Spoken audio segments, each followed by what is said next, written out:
This is the most important part of the visitor center. This is the amazing story of religious liberty, which happened first in our country and first in Rhode Island.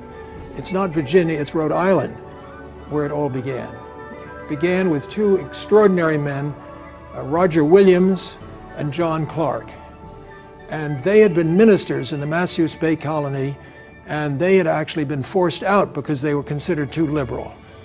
And they put together an incredible charter, which after years they got the King of England, King Charles II, to sign. The King's idea, he called it the lively experiment. He was very worried about it because here was a state or colony being formed, separating the church from the state, which was a revolutionary idea. Even today in England, the church and the state are one. And he finally agreed to sign it because it was so far away. These very liberal and revolutionary ideas wouldn't infect his kingdom. And on both sides, we have screens that will tell you the whole story of not only religious freedom and liberty, but particularly the story of the George Washington letter.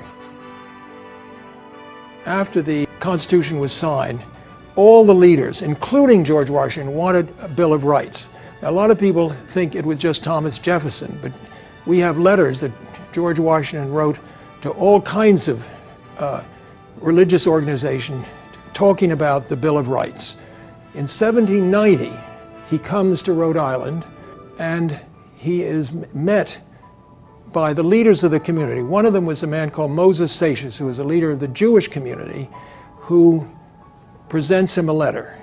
George Washington answers that letter a few days later, and this is the most beautiful letter one could ever read in the history of religious freedom. And for the first time, it expresses the views of all the founders, and it's the first time the head of state ever has expressed such views as this, where you would have freedom of religion, freedom of press, freedom to think and be what you want.